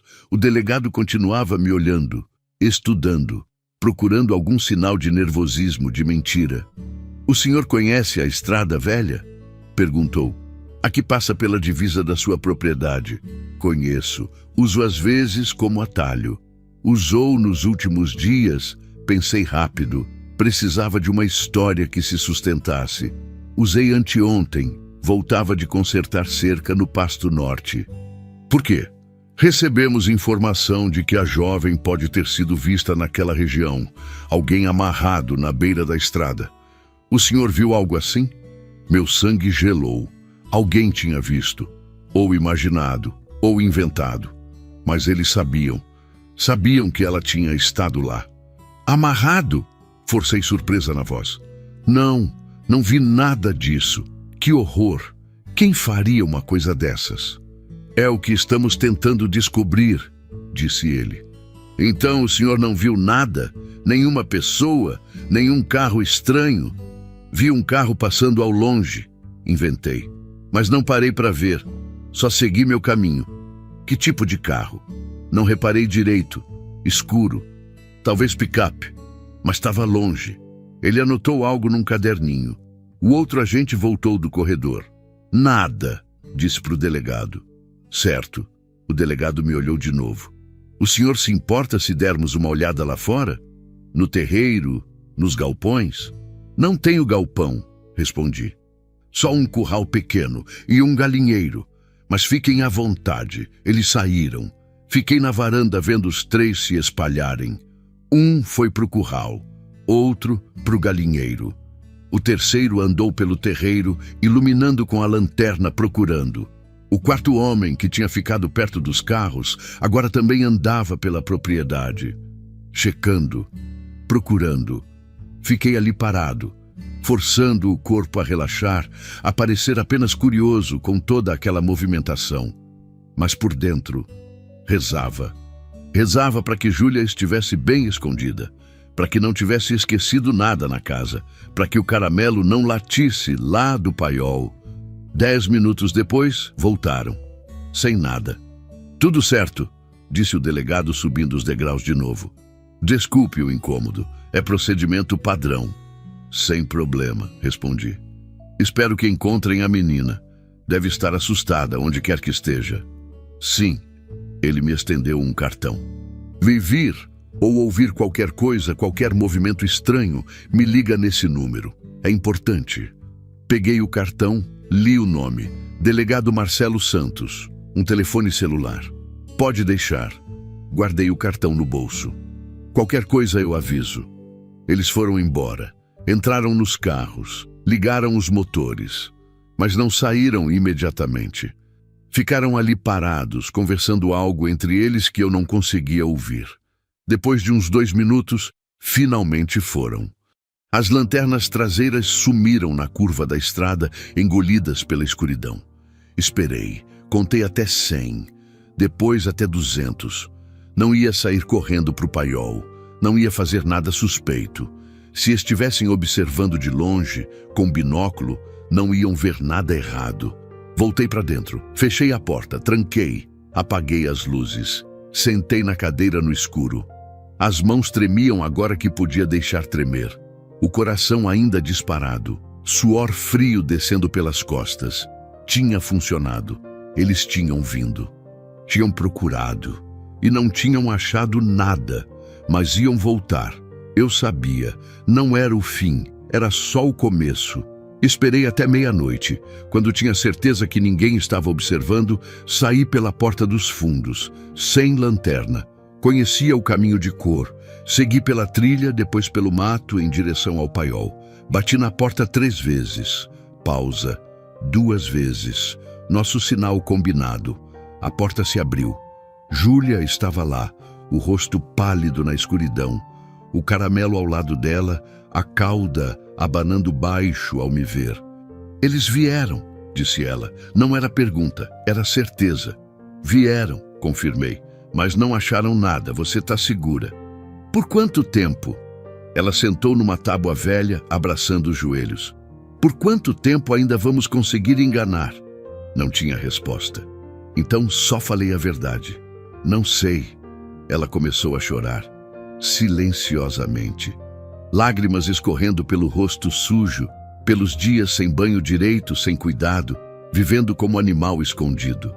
Eu não aguento mais, sussurrou. Tô cansada de fugir, cansada de me esconder, cansada de ter medo. Eu sei. Sentei ao lado dela. Mas você precisa aguentar mais um pouco, até a gente descobrir o que fazer. Não tem o que fazer. Ela balançou a cabeça. Eles são muitos, são poderosos, e eu sou ninguém. Uma menina que ninguém vai acreditar. Eu acredito, falei. Você é ela me olhou. Um homem sozinho, numa fazenda perdida, sem poder, sem influência. O que você pode fazer contra eles? A pergunta ecoou no silêncio do paiol. O que eu podia fazer mesmo? Posso não entregar você, respondi. Posso ficar do seu lado, posso lutar e morrer, ela completou. Eles vão te matar, Antônio, por minha causa. Vai valer a pena? Pensei na pergunta. Pensei em Maria, no que ela diria, no que ela faria. Sim, respondi. Vai valer a pena. Ela não disse mais nada. Só encostou a cabeça no meu ombro e continuou chorando. Baixo, cansado, sem esperança. Fiquei ali com ela por mais 1 hora. Até as lágrimas secarem, até a respiração ficar mais calma, até ela dormir encostada em mim, exausta de medo e de dor. Deitei ela no cobertor com cuidado. O caramelo se enroscou aos pés dela, aquecendo, protegendo. Fica com ela, sussurrei para o cachorro. Não deixa nada acontecer. Ele me olhou com aqueles olhos que entendem mais do que a gente imagina. E ficou. Saí do paiol. A noite estava fria agora. Sem estrelas, sem lua, só escuridão densa e pesada. Voltei para casa pela trilha. Tranquei tudo. Peguei a espingarda, sentei na cadeira da sala e esperei o amanhecer, porque sabia que o dia seguinte traria mais problemas, mais perigos, mais escolhas impossíveis. Mas uma coisa eu tinha decidido. Não ia entregar ela, não ia passar para o outro lado, não ia ser covarde. Ia fazer o certo, mesmo que custasse tudo. Os próximos dias foram de uma calma falsa, do tipo que vem antes da tempestade. Eu sabia, Júlia sabia, até o caramelo parecia saber. Não era paz, era apenas a pausa necessária antes do próximo golpe. Eu mantinha a rotina, acordava cedo, cuidava dos bichos, consertava a cerca, fazia as tarefas de sempre, tudo visível, tudo normal. Se alguém estivesse observando de longe, veria apenas um fazendeiro solitário vivendo sua vida sem graça. Mas 2 vezes por dia, de manhã cedo e de noite, eu ia até o paiol. Levava comida, água, notícias. Ficava um pouco com Júlia, tentando manter o ânimo dela, tentando manter o meu também. Ela estava mudando. Não fisicamente, embora estivesse mais forte, se recuperando da fome e dos ferimentos. Mas algo dentro dela tinha quebrado naquele paiol. A esperança, talvez, ou a vontade de lutar. Eu devia me entregar, disse ela numa dessas visitas. Era de manhã cedo, o sol ainda nem tinha nascido direito. Devia aparecer na delegacia, contar tudo, deixar a justiça resolver. Você sabe que não vai resolver, respondi. Você mesma disse. Tem gente da polícia envolvida. Tem gente com poder protegendo isso tudo. Então o que eu faço? Ela me olhou e viu desespero ali. Fico aqui para sempre? Escondida num paiol velho, com medo de cada barulho? Isso não é vida, Antônio. Isso é prisão. De novo. Ela tinha razão. Eu sabia. Mas não tinha resposta melhor. Precisamos de tempo, falei. Tempo para pensar num plano. Para achar alguém em quem confiar. Não existe ninguém. Ela balançou a cabeça. Já te falei. Eles têm gente em todo lugar. E os que não são comprados têm medo. Ninguém vai ajudar. Eu tô ajudando. Você é diferente, ela disse baixo. Não sei porquê, mas é. O caramelo latiu lá fora. Um latido curto, alerta. Fiquei imóvel. Júlia também. Escutamos. Passos. Alguém vindo pela trilha. Meu coração disparou. Peguei a faca que carregava no cinto. Não era muito, mas era o que tinha. Tinha deixado a espingarda na casa para não levantar suspeita se alguém me visse andando armado. Fica quieta, sussurrei para Júlia. Nem respira. Saí do paiol devagar. O caramelo estava lá fora, tenso, rosnando baixo. Olhei na direção que ele olhava. Era seu João. Relaxei um pouco, mas não completamente. O que ele estava fazendo aqui? Como tinha me achado? Bom dia, Antônio, ele disse, parando a uns 5 metros de distância. Não vinha sorrindo, vinha sério, preocupado. Bom dia, seu João, respondi, tentando parecer natural. Tá fazendo o que por aqui? Te seguindo, ele disse direto. Vi você ontem de manhã, vindo para esse lado. E anteontem também, sempre no mesmo horário, mesma direção. Meu estômago apertou.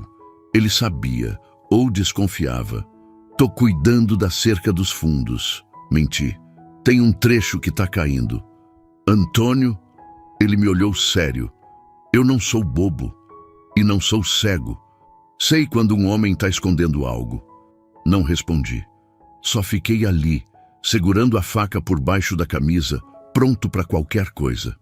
Aquela menina que estão procurando, ele continuou. Mas ela tá aqui, não tá? Pensei em negar, em continuar a mentira. Mas olhei nos olhos dele e vi. Não era ameaça, era preocupação. Por que você tá perguntando? Devolvi a pergunta. Porque aquela visita da polícia na sua casa não foi normal, ele disse. Delegado não vem pessoalmente fazer busca em fazenda por causa de menina desaparecida. Não a não ser que seja muito importante. Ou muito perigosa. E daí? E daí que eu conheço você desde menino, Antônio? Conheci sua mãe, seu pai, conheci Maria. Sei que tipo de homem você é. E sei que se você está escondendo alguém, é porque essa pessoa precisa ser escondida. Fiquei em silêncio, processando. Decidindo, confiar ou não confiar, arriscar ou não arriscar. Seu João, comecei devagar. Se eu confirmar, você vai ter que escolher um lado, e pode ser perigoso. Já escolhi, ele disse. Senão não teria vindo aqui. Respirei fundo. Tomei a decisão. Ela tá aqui, no paiol. Mas não foi ela que fugiu. Foi eu que achei ela, amarrada na beira da estrada, deixada para morrer. A expressão dele não mudou, como se já soubesse. Aquela história que estão contando é mentira, né? Ele disse. De que ela desapareceu, de que estão procurando para proteger. É mentira, confirmei. Querem ela de volta não para salvar, para calar, permanentemente. Ele assentiu devagar. Ficou olhando para o paiol. Posso falar com ela? Hesitei. Júlia ia surtar se visse mais alguém. Mas alguma coisa no jeito do seu João me fazia confiar. Espera aqui, falei. Voltei para o paiol. Júlia estava encolhida no canto, olhos arregalados. Quem é? Sussurrou. Meu vizinho. Seu João. Ele sabe que você está aqui. Não. Ela se levantou. Ele vai contar. Vai me entregar. Não vai. Segurei o braço dela. Confia em mim. Ele quer ajudar. Você não sabe disso. Eu sei. Olhei nos olhos dela. Da mesma forma que soube que devia te salvar naquela estrada. Eu sei. Ela tremeu. Mas depois de um momento assentiu. Saímos juntos. Seu João continuava no mesmo lugar, esperando. Quando viu Júlia, o rosto dele se contraiu. Dor, raiva, como se visse uma filha machucada. Meu Deus, menina, ele disse baixo. O que fizeram com você? Júlia não respondeu, só ficou ali, escondida atrás de mim, tremendo. Ela não confia em ninguém, expliquei. E com razão. Entendo. Seu João assentiu. Mas vim aqui para ajudar. De verdade. Tenho um amigo, promotor em Goiânia, homem honesto. Um dos poucos que ainda existem. Ele pode ajudar. Como? Perguntei. Se levarmos ela para a cidade, vão achar. Vão pegar ela antes de chegar em qualquer promotor. Por isso que ele vem aqui, disse seu João. Eu ligo para ele, explico a situação. Ele vem discreto, sem escolta, sem alarde, pega o depoimento dela, abre investigação sigilosa, do jeito certo. E se ele contar para a pessoa errada? Júlia falou pela primeira vez, a voz fina. E se ele for amigo de quem me prendeu? Não é. Seu João olhou para ela. Eu te dou minha palavra. Esse homem perdeu a filha para um esquema parecido, há 5 anos. Desde então, dedica a vida a desmantelar essas redes. Se tem alguém que vai acreditar em você e lutar por você, é ele. Júlia me olhou, procurando resposta, procurando sinal. É muita coincidência, murmurei. Justo ele conhecer alguém assim. Não é coincidência, seu João respondeu. É motivo. Por que você acha que eu moro numa fazenda perdida, longe de tudo? Não foi sempre assim. Eu morava em Goiânia, trabalhava no fórum, conhecia todo mundo. Mas quando minha sobrinha sumiu, quando vi como funciona o sistema, como as pessoas fingem que não veem, como a corrupção se esconde em todo canto, eu saí, vim para cá. Mas mantive contato com os poucos que ainda lutam, e o promotor é um deles. Olhei para Júlia. Ela estava processando, pensando, querendo acreditar, mas com medo de se entregar à esperança. Se eu fizer isso, ela disse devagar, se eu contar tudo para ele e ele não conseguir me proteger, eles vão me matar. Vão tentar te matar de qualquer jeito. Seu João falou duro, mas verdadeiro. A diferença é que assim você tem uma chance. Escondida aqui, não tem futuro. Só espera. Ela ficou em silêncio. Depois olhou para mim. O que você acha? A pergunta me pegou desprevenido. Ela confiava em mim. Confiava na minha opinião. E eu tinha que dar uma resposta que poderia salvar ou matar ela. Acho que seu João tem razão. Falei. Você não pode viver escondida para sempre. E se tem alguém que pode ajudar, a gente precisa tentar. Mas e se der errado? Se der errado, a gente lida. Segurei a mão dela. Mas pelo menos tentamos. Ela fechou os olhos, respirou fundo, depois assentiu. Tá bom, sussurrou. Eu falo com ele. Seu João relaxou visivelmente. Vou ligar para ele hoje, disse. Explico tudo. Ele provavelmente vem amanhã ou depois. Quanto antes, melhor. E enquanto isso? Perguntei. Enquanto isso, vocês continuam como estão. Ele respondeu. Escondidos, discretos, sem chamar atenção. E eu fico de olho. Qualquer movimento estranho, eu aviso.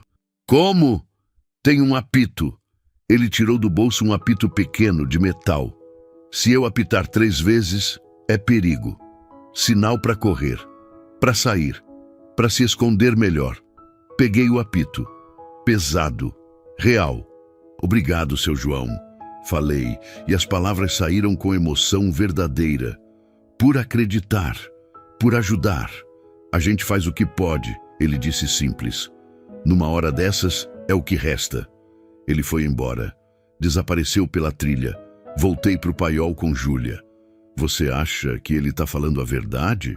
Ela perguntou. Acho, respondi. Mas mesmo que ache, não posso ter certeza. Ninguém pode. Então estamos arriscando tudo numa aposta. Sim, admiti. Estamos. Ela sentou numa tábua velha. O caramelo veio, encostou a cabeça no joelho dela. Ela fez carinho, distraída. Se eu morrer por causa disso, ela disse sem me olhar. Pelo menos tentei, pelo menos não morri amarrada numa estrada, sem ninguém saber, sem ninguém se importar. Você não vai morrer, falei. Você não pode prometer isso. Não, concordei.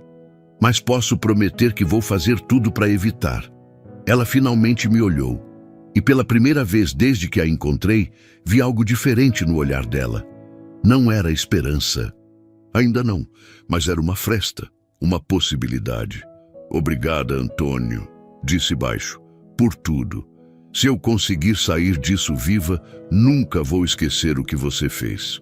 Não precisa agradecer, respondi. Só precisa sobreviver. Fiquei mais um pouco com ela, até o sol nascer completamente, até ter certeza de que estava mais calma, mais segura. Depois voltei para casa, retomei a rotina, fingi normalidade, mas por dentro estava diferente, porque agora tinha um plano, tinha uma direção, tinha esperança. E esperança, mesmo pequena, mesmo frágil, era mais do que tinha antes. O promotor chegou 2 dias depois. Não veio em carro oficial, não veio com escolta, não veio fazendo alarde. Chegou numa caminhonete velha, comum, dessas que você vê em qualquer fazenda do interior. Vinha com seu João. Eu estava na varanda quando os vi chegando. O coração acelerou, mas mantive a expressão neutra. Podia ser observado. Podia ter olhos em mim que eu não via. Desci os degraus, fui ao encontro deles. Seu João desceu primeiro, depois o promotor. Homem alto, magro, uns 50 anos, cabelo grisalho, olhos cansados. O tipo de cansaço que vem de carregar peso demais por tempo demais. Antônio. Seu João fez as apresentações. Este é o Dr. Paulo Mendes. Paulo. Antônio Ferreira. Apertamos as mãos. O aperto dele era firme, sincero. Seu João me contou tudo, disse Dr. Paulo, a voz grave. Sei que está arriscando muito ao confiar em mim. Agradeço a coragem. A coragem não é minha, respondi. É dela. Onde ela está? No paiol, nos fundos. Vou levá-los até lá, mas precisamos ir discretos, sem chamar atenção. Ele assentiu. Entendeu. Seguimos pela trilha que eu já conhecia de cor. O sol estava alto, o calor insuportável, mas ninguém reclamou. Só seguimos em silêncio, cada um com seus pensamentos, com seus medos. Quando chegamos no paiol, bati na porta. 3 vezes. Pausa. 2 vezes. Júlia abriu. Quando viu os 2 homens, se encolheu, o corpo todo tenso, pronto para correr. Calma, falei rápido. É o promotor, o homem que seu João falou. Ele veio ajudar. Ela olhou para Dr. Paulo, ele olhou para ela e vi algo acontecer no rosto dele. Uma dor profunda, antiga, como se estivesse vendo um fantasma. Meu Deus, ele sussurrou. Você é tão jovem. Júlia não disse nada. só continuou ali, na porta, dividida entre fugir e ficar. Posso entrar? Dr. Paulo perguntou gentil. Só quero conversar, ouvir sua história.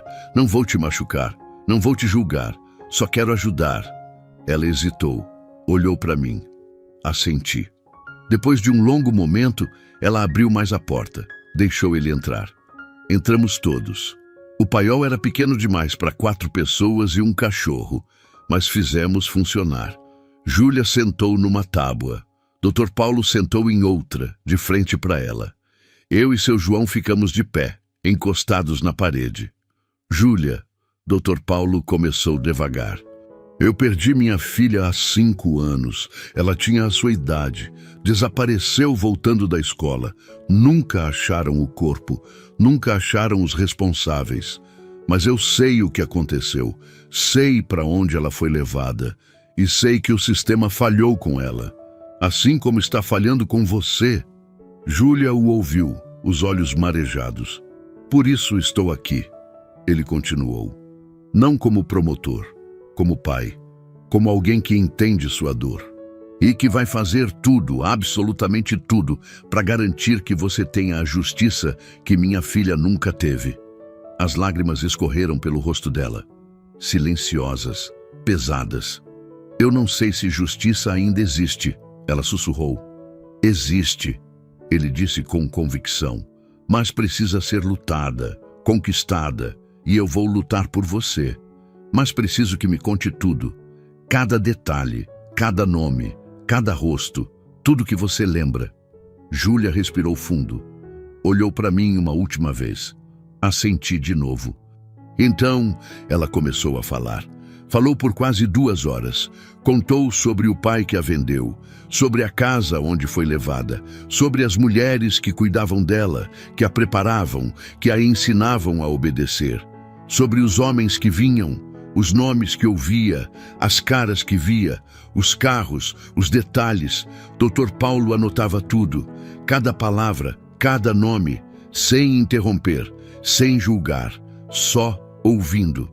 Quando ela chegou na parte da fuga, a voz falhou. Contou das 3 tentativas, das surras, da ameaça final e da 4ª tentativa, quando conseguiu sair, quando correu pela noite, quando achou que estava livre. Mas eles me acharam. Ela soluçou. 2 dias depois, eu estava numa rodoviária, tentando pegar ônibus para qualquer lugar longe. Eles me pegaram, me drogaram. Quando acordei, estava amarrada naquela estrada. E quanto tempo ficou lá? Dr. Paulo perguntou suave. Não sei. Horas, o dia todo, achei que ia morrer. Vários carros passaram. Eu gritei, implorei, mas ninguém parou. Até ele olhou para mim. Ele parou. O silêncio que seguiu era pesado. Dr. Paulo fechou o caderno, tirou os óculos, limpou com a camisa, colocou de volta. Júlia, ele disse, o que vou te falar agora é importante.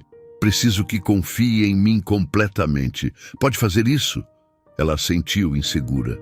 Vou abrir investigação sigilosa, mas não posso fazer pelo caminho normal, porque, como você disse, tem gente infiltrada, tem corrupção, então vou fazer diferente. Vou direto para o Ministério Público Federal. Vou acionar a Polícia Federal. Vou pular todas as instâncias locais. E isso funciona? Ela perguntou. Funciona, ele confirmou. Mas leva tempo. E enquanto isso, você precisa ficar escondida.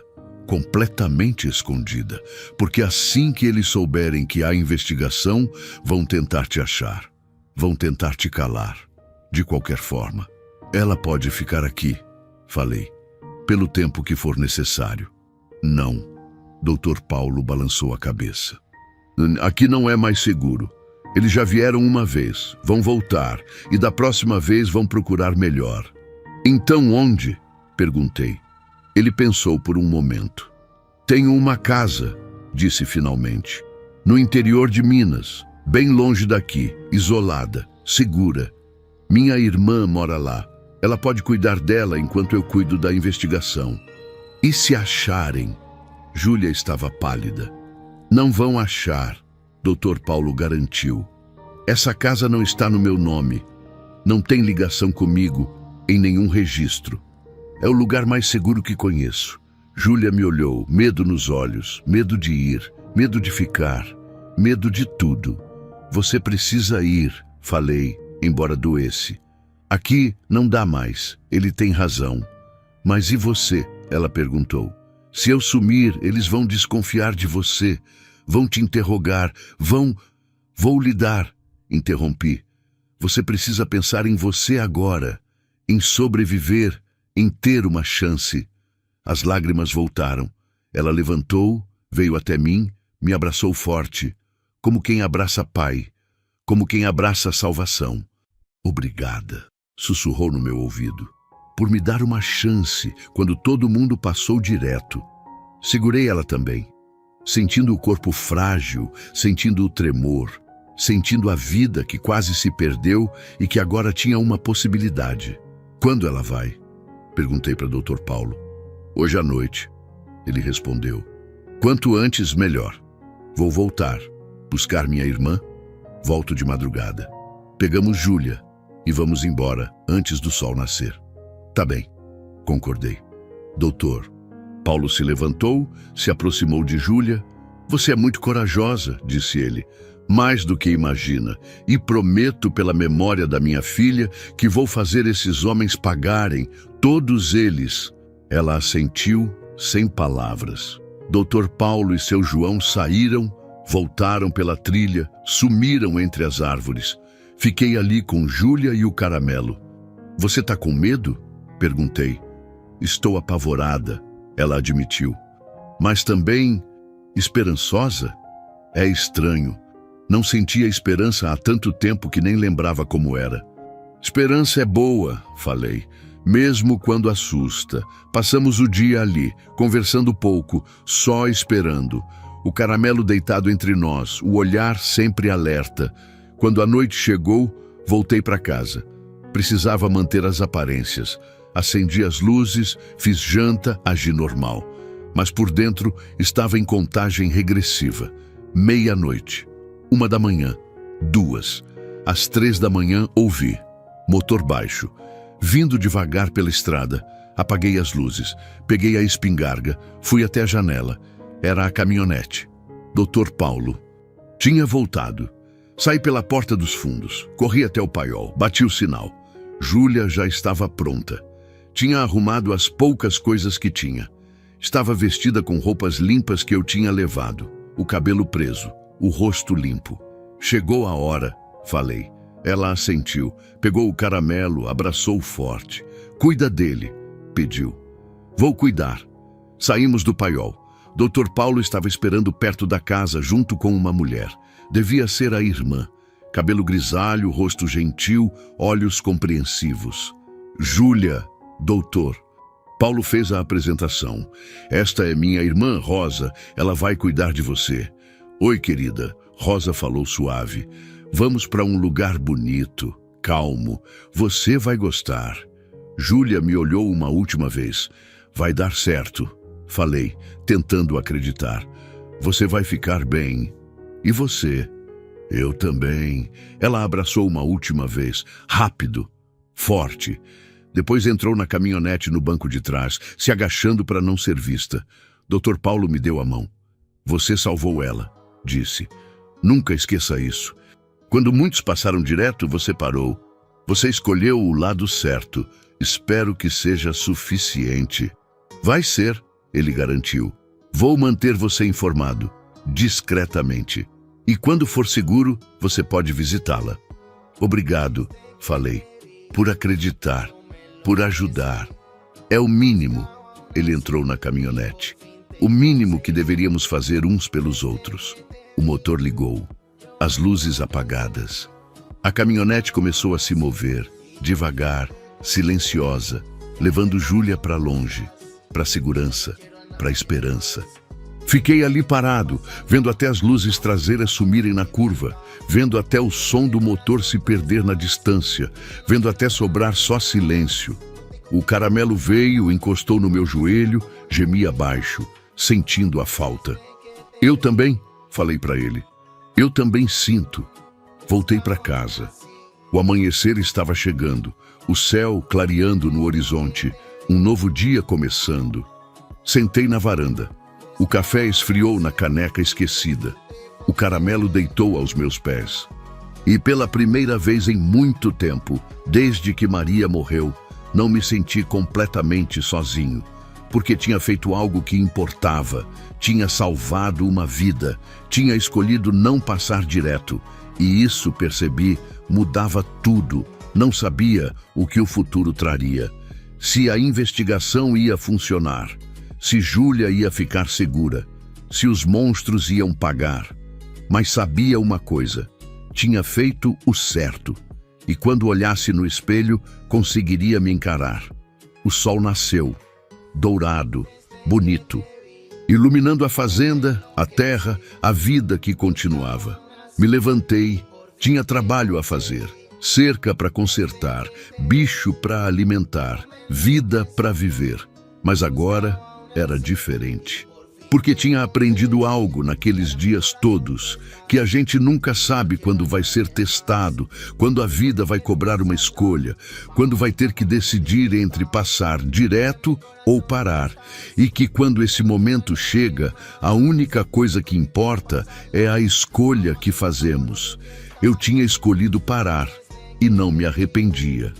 Nem um pouco. 6 meses depois recebi uma carta, sem remetente, só meu nome e endereço.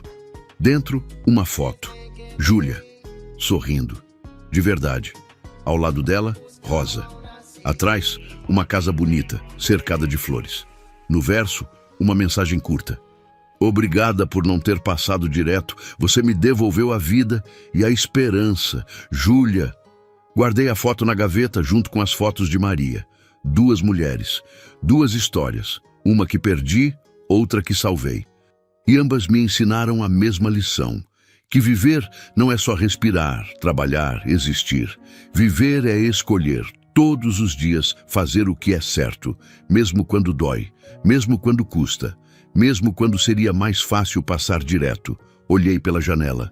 A estrada de terra se estendia ao longe, vazia e silenciosa, e pensei, se tivesse que fazer tudo de novo, faria exatamente igual. Porque algumas escolhas definem quem a gente é, e eu tinha escolhido ser alguém que para.